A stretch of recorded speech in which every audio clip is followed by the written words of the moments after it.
আসসালামু আলাইকুম, hello everyone, welcome back to my channel. আশা করছি আপনারা সকলে অনেক ভালো আছেন। সচরাচর আমরা ডিম রান্না সকলেই করতে পারি, কিন্তু এইভাবে এই রেসিপিটি তো অনেকের কাছেই নতুন এবং খুবই সহজভাবে এই রেসিপিটি উপস্থাপন করব। চলুন দেখে নেওয়া যাক। বিসমিল্লাহির রহমানির রহিম।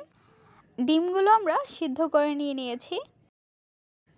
এখন ডিমের খোসাগুলো ছাড়িয়ে নেব। চুলায় বসিয়ে দিচ্ছি ননস্টিকের একটি ফ্রাই প্যান। এর মধ্যে দিয়ে দিচ্ছি সরিষার তেল। তেলটি ভালোভাবে গরম করে নিতে হবে। এর মধ্যে আমরা অল্প করে হলুদ এবং লবণ দিয়ে দিয়েছি। ডিমগুলো আমরা মাঝখান থেকে কেটে নিয়েছি। এখন ডিমগুলো ভেজে নিতে হবে। ডিমগুলোর এক পাশ হয়ে গেলে আরেক পাশ উল্টিয়ে নিতে হবে। একটু সাবধানে ডিমগুলো উল্টিয়ে নিতে হবে যেন তেল গায়ে ছিটকে না আসে।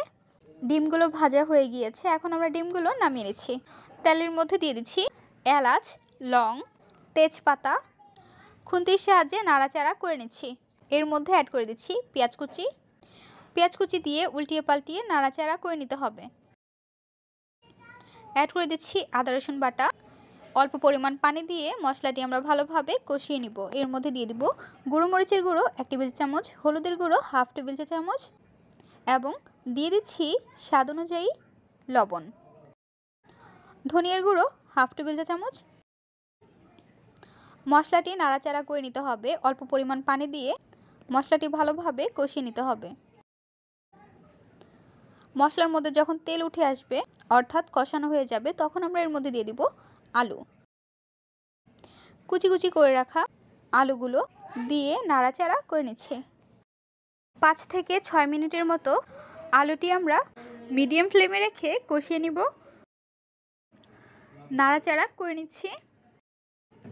দেখতে পাচ্ছেন বাইরের ওয়েদারটাও খুব সুন্দর।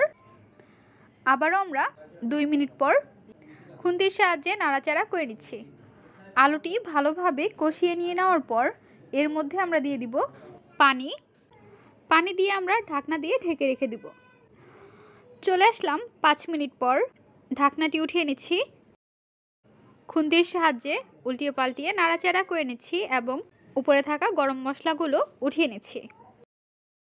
চেক করে নিচ্ছি আলুটি সিদ্ধ হয়েছে কিনা। এখনও ভালোভাবে সিদ্ধ হয়নি, তাই আবারও আমরা ঢাকনা দিয়ে ঢেকে রেখে দিব। ঢাকনাটি উঠিয়ে নিচ্ছি। খুন্তির সাহায্যে নাড়াচাড়া করে নিচ্ছি। এখন আমরা এর মধ্যে দিয়ে দিব ডিম।